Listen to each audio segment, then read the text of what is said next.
warahmatullahi wabarakatuh. Alhamdulillahirabbil alamin wassalatu wassalamu ala asrofil anbiya'i wal mursalin wa ala alihi wa ashabihi rasulillahi ajmain. Puji syukur kehadiran Allah yang Maha Kuasa sehingga kita bisa menghadiri acara diseminasi pada hari ini. Dan salawat serta salam kita aturkan kepada Nabi kita Muhammad Sallallahu Alaihi Wasallam dengan melafazkan Allahumma sholli ala sayyidina Muhammad wa ala ali sayyidina Muhammad. Yang kami hormati Bapak Kepala Sekolah SMP Negeri 1 Sungai Mandau, yang kami hormati Bapak Ibu yang bersedia hadir pada hari ini.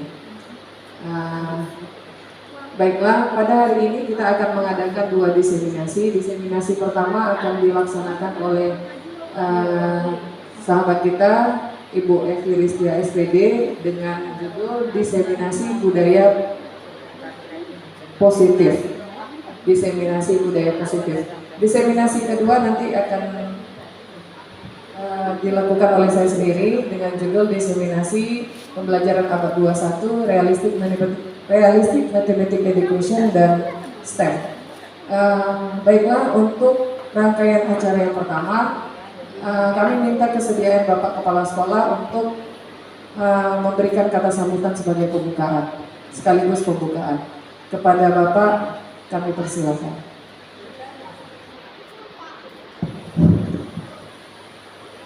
Bismillahirrahmanirrahim. Assalamualaikum warahmatullahi wabarakatuh. Alhamdulillahirrahmanirrahim. Wassalatu wassalamu ala asyrofil anbiya'i wal mursalin wa ala alihi wa rasulillahi ajmain. Pertama-tama mari kita bersyukur kepada Allah Subhanahu wa taala yang mana pada pagi hari ini kita dapat berkumpul di ruangan ini dalam acara itu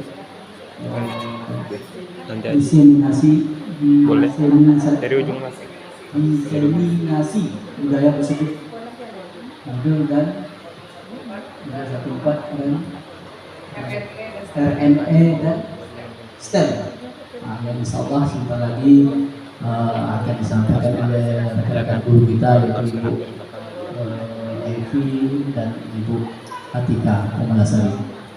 Mudah-mudahan apa yang mereka sampaikan ini dapat bermanfaat bagi kita dalam melaksanakan proses belajar mengajar di sekolah kita.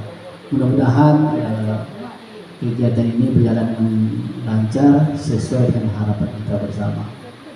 Selanjutnya salam doa kita kirim kepada Allah dan bersama Muhammad SAW yang mengucapkan Allah berserta kita Muhammad rezeki. Bapak Ibu yang saya hormati, pada hari ini ibu-ibu kita, rekan-rekan guru kita akan melaksanakan serangkaian kegiatan apa namanya? Materi pemaparan materi tentang diseminasi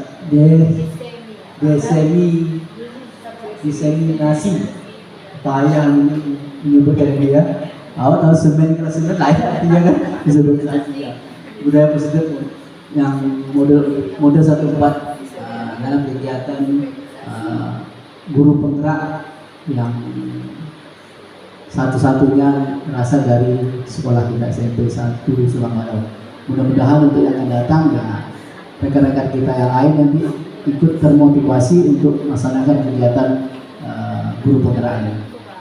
Itu harapan Bapak. Dengan tidak membebani yang berkhidmat, jadi kegiatan ini resmi kami buka. Mudah-mudahan kegiatan ini berjalan dengan lancar. Amin ya rabbal alamin. Sekian, terima kasih. Assalamualaikum warahmatullahi wabarakatuh.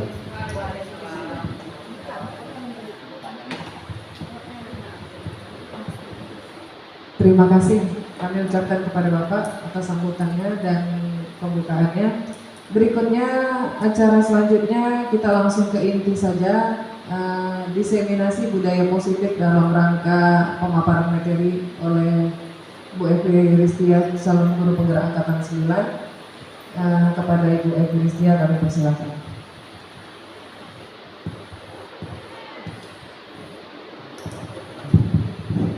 Assalamualaikum warahmatullahi wabarakatuh. Yang terhormat Bapak Kepala SMP Negeri 1 Sungai Mandau, kemudian rekan-rekan guru yang berkesempatan hadir pada pagi hari ini. Puji dan syukur marilah kita panjatkan kehadirat Allah Subhanahu wa taala, yang mana pada kesempatan ini kita masih diberikan nikmat kesehatan sehingga kita bisa berkumpul di sini. Kemudian sholawat dan salam tak lupa pula kita hadiahkan buat Nabi besar Muhammad sallallahu alaihi wasallam dengan mengucapkan Allahumma sholli ala sayyidina Muhammad wa ala ali sayyidina Muhammad.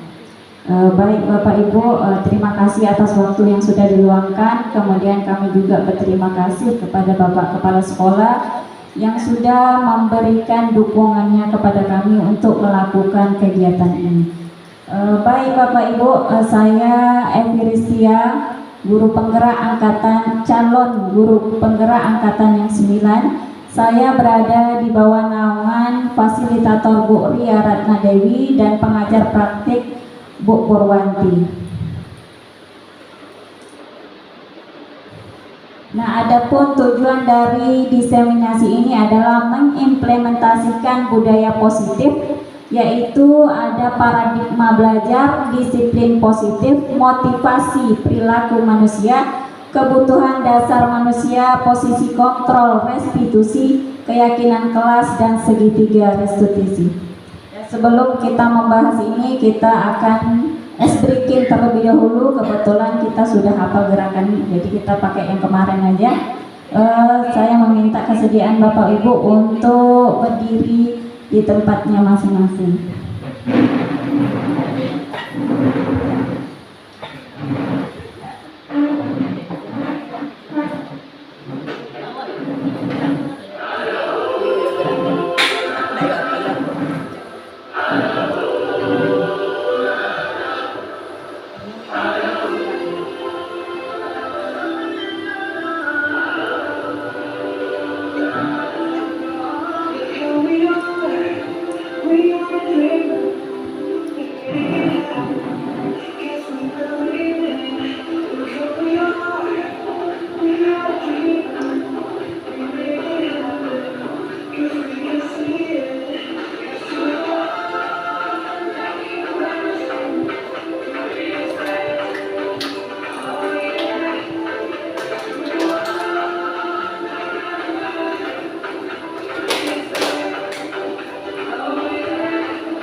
Dan terima kasih Bapak Ibu.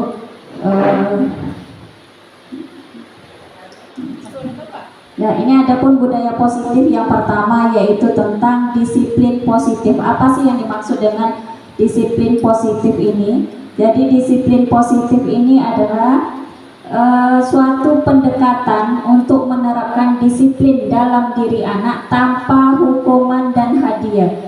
Jadi kalau berbicara tentang disiplin ini, maka akan selalu dikaitkan dengan kontrol, yaitu dalam hal ini guru mengontrol murid.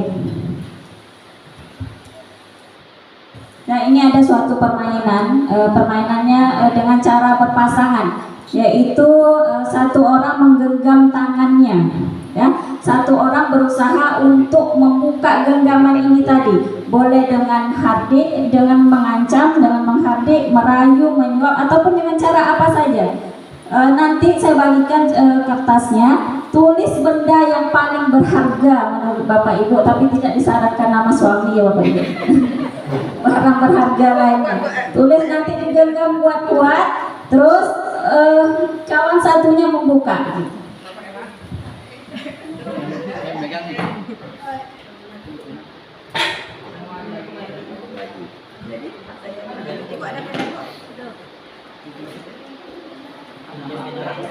Tulis nama benda yang paling berharga. Tapi bermainnya harus berdua. Satu yang membuka, satu lagi yang ini, yang menggenggam. Nanti saya bagi waktu ya Bapak Ibu 30 detik.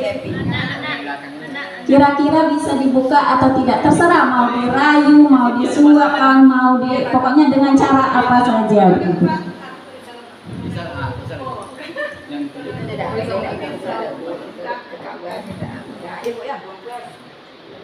Ya.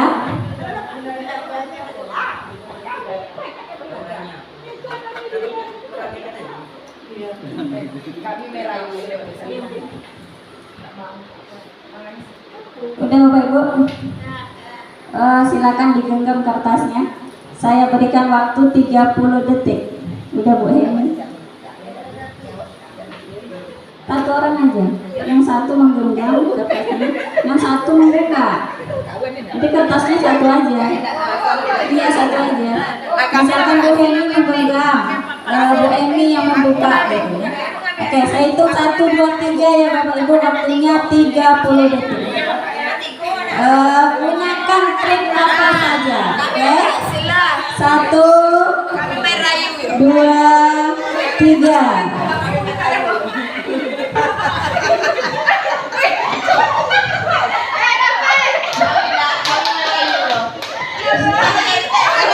Detik waktunya. Ada 15 detik lagi.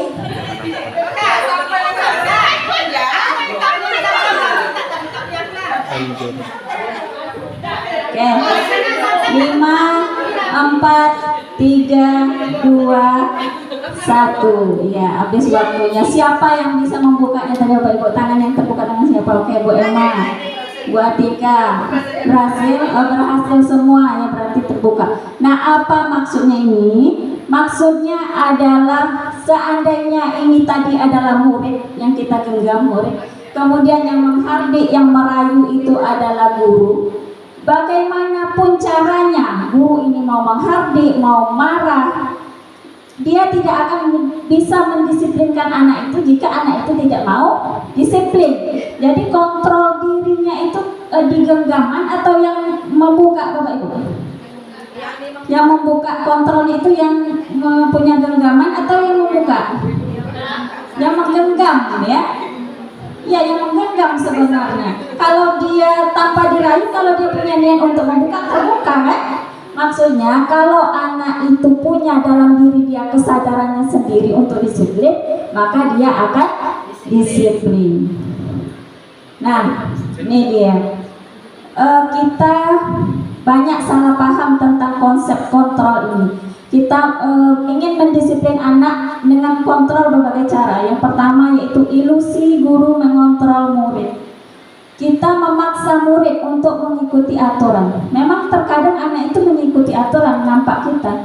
Cuman yang sebenarnya terjadi, anak itu di luar kontrol kita, ya Bapak Ibu. Itu salah konsep yang pertama. Kemudian kesalahpahaman yang kedua yaitu ilusi bahwa semua penguatan positif efektif dan bermanfaat. Penguatan positif ini membujuk, kita membujuk anak ini supaya mau mentaati aturan. Ini hanya berlaku untuk jangka pendek saja, tidak untuk jangka panjang. Dua kesalahpahaman kita. Kemudian yang ketiga, ilusi bahwa kritik dan membuat orang merasa bersalah dapat menguatkan karakter. Misalkan begini, ibu sangat kecewa sama kamu nak, kamu melakukan pelanggaran, dan ini tentunya membebani orang tua kamu. Kita pikir maksud kita itu biar dia punya rasa bersalah, biar dia mengikuti aturan, tapi sebenarnya yang terjadi kita sedang menggiring anak itu kepada kegagalan. Apa kegagalannya? Dia berpikir, oh saya ini tak berguna, begitu ya. Kemudian lagi, ilusi bahwa orang dewasa memiliki hak untuk memaksa. Benar atau tidak kita merasa bahwa kita punya hak untuk memaksa anak? Benar ya. Padahal jika anak itu dipaksa, ya seperti itu tadi, tak akan bisa. Harus dari hati dia sendiri. Oke, ini dia disiplin positif tadi ya. Pendekatan mendidik anak untuk melakukan kontrol diri, menguasai diri, dan pembentukan kepercayaan diri.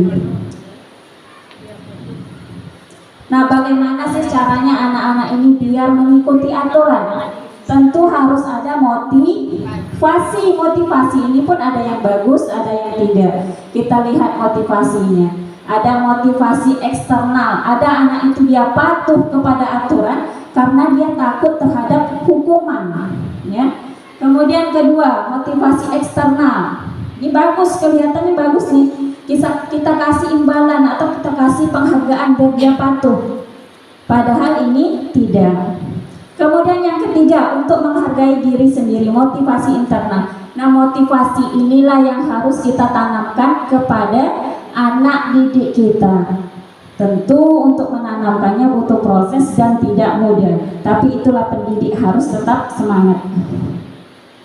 Nah, sekarang kan ada kurikulum merdeka ya Bapak Ibu. Jadi merdeka itu tidak hanya terlepas dari perintah, akan tetapi juga cakap memerintah diri sendiri. Maksudnya apa? Kita harus menanamkan kepada anak itu agar dia bisa memerintahkan diri sendiri. Maksudnya apa? Misalkan operasi semut, dia bisa melakukannya tanpa harus diawasi. Intinya kesadaran tadi.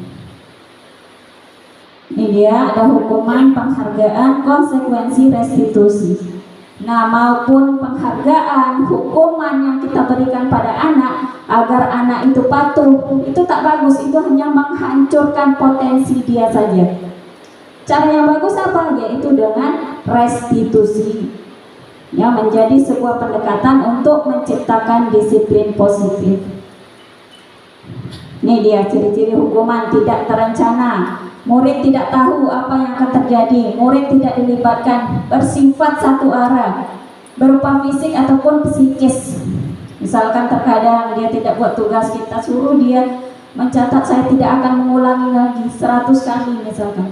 Nah, itu merupakan hukuman. Apa bedanya dengan konsekuensi? Konsekuensi ini terencana, sudah disepakati, dibuat guru dan murid, diberikan berdasarkan data yang diukur. Guru selalu memonitor murid. Namun yang tidak bagusnya, ada juga murid tetap dibuat tidak nyaman. Jadi konsekuensi ini bukan cara untuk mendisiplinkan anak juga. Nah, coba kita bedakan ini. Yang pertama, membersihkan coretan yang dibuat di meja tulis itu konsekuensi apa hukuman? Iya, betul, konsekuensi ya. Murid diminta untuk push up 15 kali karena tidak menggunakan masker ke sekolah. Hukuman. Menggantikan kertas tugas teman yang telah dicoret-coret. Berjemur di lapangan basket pukul 12 siang karena mengobrol dengan teman. Murid diminta bertelanjang kaki sepanjang hari karena tidak menggunakan sepatu warna hitam sesuai peraturan sekolah. Hukumannya, berdiri di depan kelas sambil mengangkat kaki satu karena tidak bisa menjawab pertanyaan.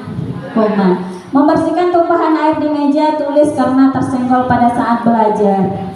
Iya, konsekuensi. Ini dia jawabannya. Betul semuanya. Nah, apa itu restitusi? Untuk menawarkan agar anak ini mengikuti aturan. Jadi restitusi itu adalah proses menciptakan kondisi bagi murid untuk memperbaiki kesalahan mereka, sehingga mereka bisa kembali pada kelompok mereka dengan karakter yang lebih kuat. Jadi murid itu diminta untuk mencari solusinya. Dia juga diminta untuk berpikir orang seperti apa yang mereka ingin menjadi. tujuannya dan bagaimana mereka harus memperlakukan orang lain. Ini ciri-cirinya, restitusi itu sebuah pilihan, bukan menembus kesalahan tapi belajar dari kesalahan. Kemudian memperbaiki hubungan untuk mengevaluasi tindakan terhadap orang lain. Selanjutnya tawaran bukan paksaan ya. Kemudian menuntut untuk melihat adanya ketidakselarasan antara tindakan dan keyakinan yang sudah diinginkan. Kemudian terakhir mencari kebutuhan dasar yang mendasari tindakan. Nah, budaya positif yang keempat yaitu keyakinan kelas. Mengapa tidak peraturan? Kenapa harus keyakinan kelas? Ada yang bisa menjawab, Bapak Ibu? Karena dia kan berupa kesepakatan, artinya kan terjadi di antara dua belah pihak, bukan paksaan dari satu belah pihak, yaitu guru gitu. Iya, ya kalau dia peraturan itu dibuat sepihak, sedangkan kalau keyakinan itu dibuat kesepakatan, jadi lebih mudah kita itu untuk mentaatinya. Anak-anak itu lebih termotivasi dia. Oh, ini kesepakatan kelas kami, jadi kami harus ikuti apa kesepakatan kelas ini, bukan aturan. Dia tidak merasa terpaksa gitu ya Bapak Ibu. Ini dia keyakinan kelas. Cara membuatnya atau ciri-cirinya berupa pernyataan universal yang bersifat positif. Tidak terlalu banyak, kalau aturan itu kan banyak tuh. Kalau keyakinan kelas sedikit saja, jadi mudah diingat di kepala anak-anak. Kemudian dapat diterapkan di lingkungan sekolah. Semua warga kelas hendaknya ikut berkontribusi dalam pembuatan keyakinan kelas lewat kegiatan curah pendapat. Kemudian bersedia meninjau kembali keyakinan kelas dari waktu ke waktu. Ini yang kalau menurut saya keyakinan kelas ini dibuat oleh wali kelas ya, lebih paham. Saya sudah mencoba membuatnya di kelas 8C, tapi itu perlu banyak dibenahi begitu. Nah ini Bapak Ibu, selalu kembalikan buku ke tempatnya, itu peraturan. Kalau kita ubah ke keyakinan kelasnya, tanggung jawab, atau kita boleh membentuk ini. Saya adalah murid yang bertanggung jawab. Saya menghormati orang lain. Lebih tepatnya itu mengajak ya Bapak Ibu, bukan memaksa. Nah ini contoh keyakinan kelasnya.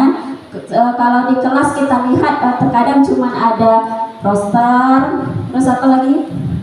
Daftar piket, nah, dan lain sebagainya. Nah saya berharapnya ya Pak di tahun-tahun ke depan itu ada yang namanya keyakinan kelas begitu. Oke, ini ada speaking.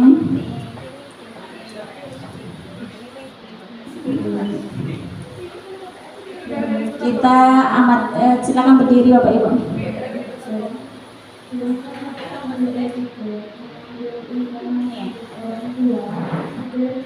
Kesediaannya untuk berdiri Bapak Ibu kita amati dulu, kita tes dulu ya.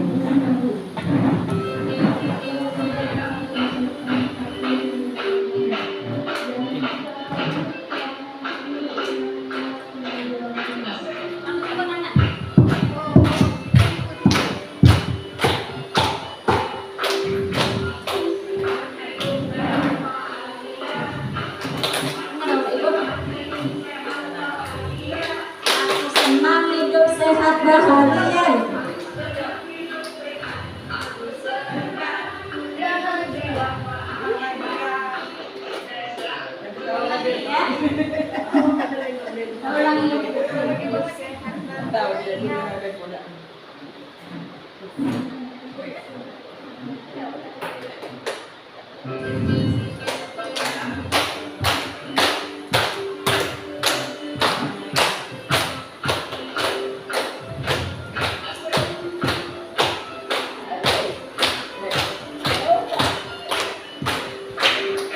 Ku senang hidup sehat bahagia.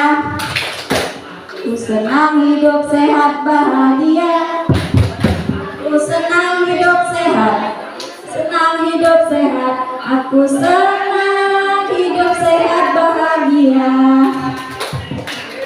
Sekali lagi Bapak Ibu biar kompak ya.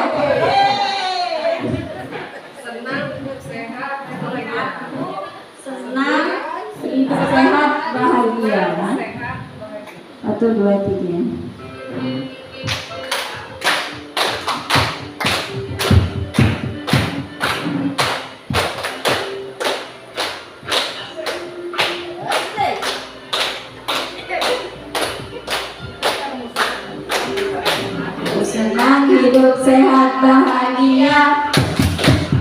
senang hidup sehat bahagia. Aku senang hidup sehat. Aku senang hidup sehat. Aku senang hidup sehat bahagia. Kata pertama untuk kita semua.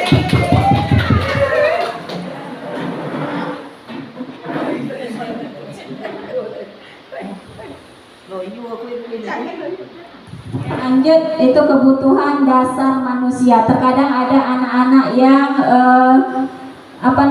yang melanggar peraturan karena dia kebutuhannya tidak terpenuhi, ya. Kebutuhan apa saja itu, Bapak Ibu? Ada 5 kebutuhan, yaitu bertahan hidup, yaitu ada makanan, pakaian, tempat tinggal, keamanan, dan kesehatan. Kemudian yang kedua ada kasih sayang dan rasa diterima.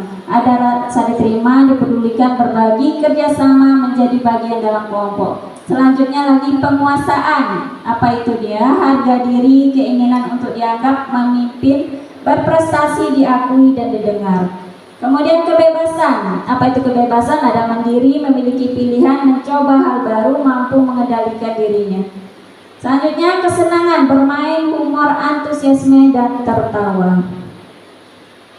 Ini posisi kontrol. Coba kita lihat, kita sebenarnya selama ini berada di posisi yang mana, ya Bapak Ibu? Ada posisinya penghukum.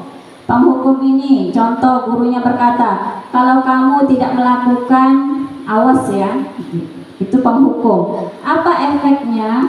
Maka siswa itu akan selalu mengulanginya. Kemudian membuat rasa bersalah seperti tadi. Kamu seharusnya sudah tahu, ibu lelah sekali mengatakannya, ibu stres, dia kan, jadi anak itu merasa bersalah. Apa dia? Merasa rendah diri anak itu. Kemudian teman, ada kita menyelesaikan anak itu dengan seperti seorang teman, ya. Ayolah lakukan demi ibu, masa kamu tidak mau? Ingat, tidak, ibu pernah membantu kamu. Itu seperti teman. Apa dampaknya? Anak itu lemah, tidak mandiri dan bergantung.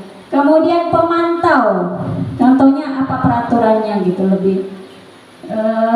Kemudian dampaknya menitik beratkan pada sanksi atau hadiah untuk dirinya. Nah, yang paling bagus itu adalah manajer, ya Pak Ibu. Kita mengajukan pertanyaan-pertanyaan yang benar-benar menyelesaikan permasalahannya. Seperti dampaknya Pak, anak itu melakukan evaluasi, dia berpikir dan mencari solusinya, ya. Selanjutnya.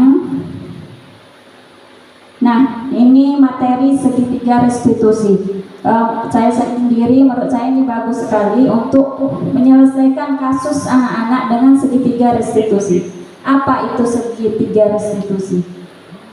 Sisi yang pertama, menstabilkan identitas. Yang kedua, validasi tindakan yang salah. Yang ketiga, menanyakan keyakinan. Ini bukan hanya bisa diterapkan untuk anak-anak, tapi bisa diterapkan untuk menyelesaikan permasalahan di kehidupan kita sehari-hari. Apa itu? Menstabilkan identitas untuk membuat anak yang merasa gagal karena berbuat salah menjadi positif terhadap dirinya.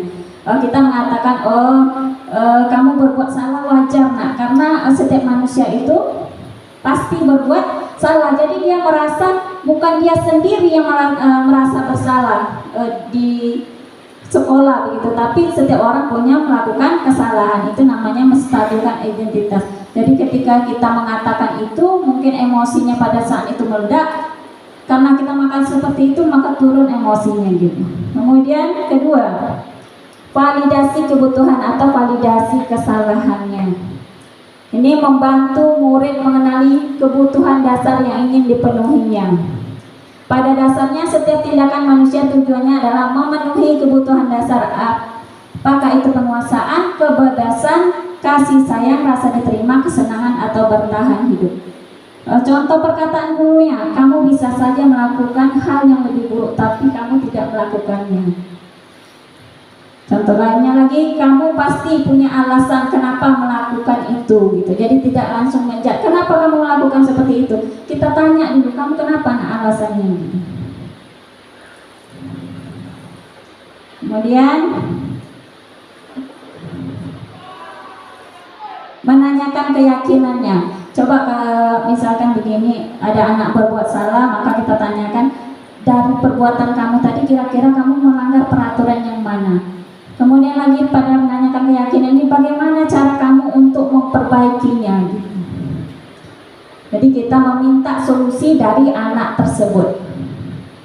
Baik Bapak Ibu, saya langsung saja pada kesimpulannya, yaitu budaya positif akan menimbulkan rasa aman dan nyaman pada murid dalam proses pembelajaran. Budaya positif juga mampu mendorong murid untuk mampu berpikir, bertindak, dan mencipta sebagai proses memerdekakan dirinya, sehingga murid menjadi lebih mandiri serta bertanggung jawab. Nah, ini presentasi dari saya tentang budaya positif. Ada yang mau bertanya, silakan.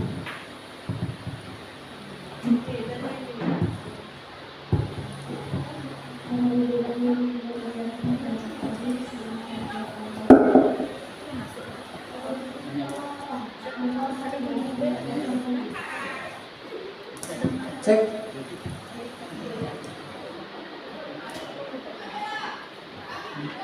Assalamualaikum warahmatullahi wabarakatuh. Perkenalkan, nama saya Emiliani. Ingin mengajukan sedikit pertanyaan dengan Bu Epi sebagai penyaji materi. Tadi ada sedikit diulas tentang hukuman. Betul Bu Epi? Betul. Pertanyaan saya Bu Epi, jika seandainya hukuman ini bisa mendisiplinkan siswa, apakah boleh ini diterapkan kepada anak? Ya, terima kasih Bu Emi. Ya, pertanyaannya itu seandainya hukuman itu bisa mendisiplinkan siswa, apakah boleh? Jawabannya tetap tidak boleh ya Bapak Ibu. Kenapa? Karena yang terlihat terkadang tidak sama dengan apa yang terjadi. Kita melihat anak itu, oh dia patuh, dia sudah menuruti aturan dengan hukuman ini. Tapi kita tanpa melihat bahwa di dalam dirinya ternyata mentalnya rusak. Jadi solusi yang paling baik ditawarkan untuk menyelesaikan masalah itu adalah segitiga restitusi tadi. Ada 3 tahap ya Bapak Ibu. Nah, terima kasih kepada Bu Emi. Selanjutnya kita akan melakukan refleksi. Saya minta Bapak Ibu untuk menuliskan bagaimana perasaannya hari ini tentang diseminasi ini, kemudian apa yang sudah didapat.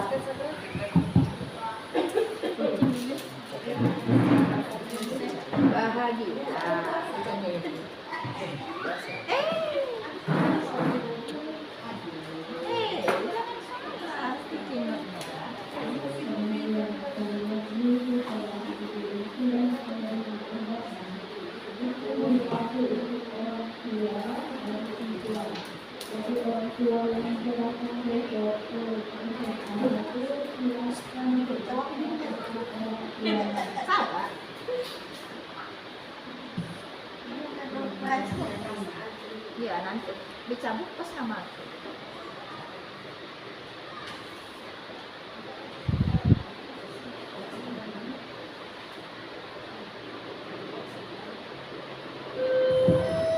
Yang sudah selesai boleh ditempelkan Bapak Ibu.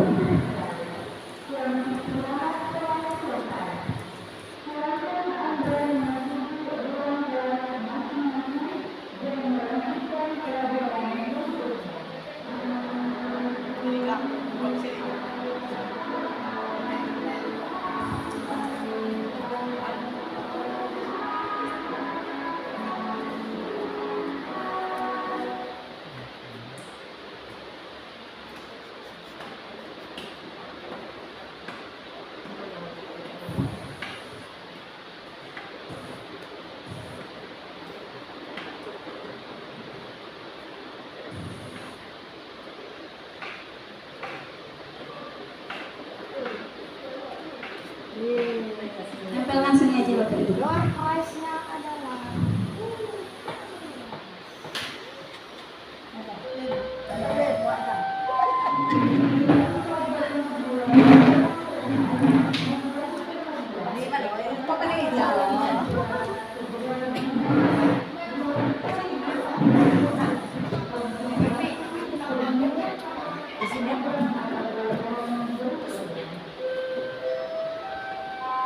cari ganti pizza.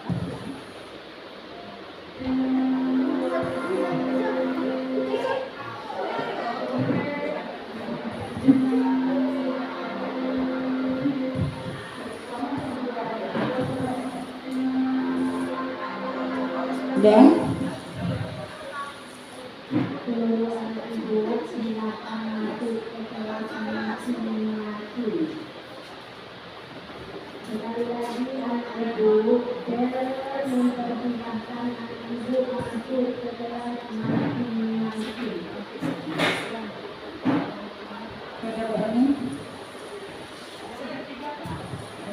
campak punya Kak main.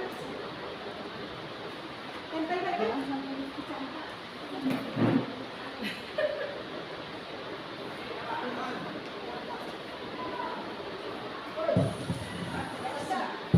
Tolong bacakan ya Bu Umi. Oke, baiklah, saya akan membacakan hasil dari rekan-rekan semua. Yang pertama yaitu perasaannya saya saat ini termotivasi. Saya jadi paham bahwa memberi hukuman pada siswa bukanlah hal yang terbaik untuk menerapkan disiplin. Yang kedua, itu saya sangat bahagia dan mendapatkan ilmu yang bermanfaat sekali tentang segitiga restitusi. Yang ketiga itu hidup bertambah fresh dan banyak pelajaran yang didapat dan paham apa yang patut dibuat hukuman kepada siswa. Yang keempat, perasaan saat ini senang karena banyak mendapatkan pengetahuan. Saya paham bahwa hukuman itu sepihak dan saya salah satu orang yang berperan membuat mental siswa saya menjadi rusak. Yang kelima, cukup menyenangkan bahwa setiap tindakan yang dilakukan oleh seorang pendidik mempunyai pengaruh besar bagi siswa. Dan yang keenam adalah perasaan saat ini senang karena banyak menambah wawasan terutama dalam mendisiplinkan siswa. Saya paham bahwa harus ada kerjasama yang baik antara siswa dan guru. Oke, terima kasih. Saya akhiri, wabillahi taufiq wal hidayah. Wassalamualaikum warahmatullahi wabarakatuh. Waalaikumsalam warahmatullahi wabarakatuh. Terima kasih pada Bu Umay. Demikianlah diseminasi saya.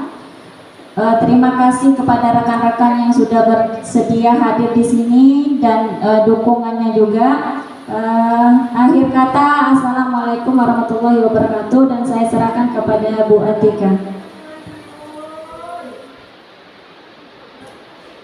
Terima kasih kepada Bu Epi atas pemaparannya yang luar biasa. Semoga kita bisa mendapatkan pelajaran yang berharga dari hasil diseminasi ini. Untuk acara diseminasi Bu Epi kita tutup dengan lafaz hamdalah, alhamdulillahirabbil alamin.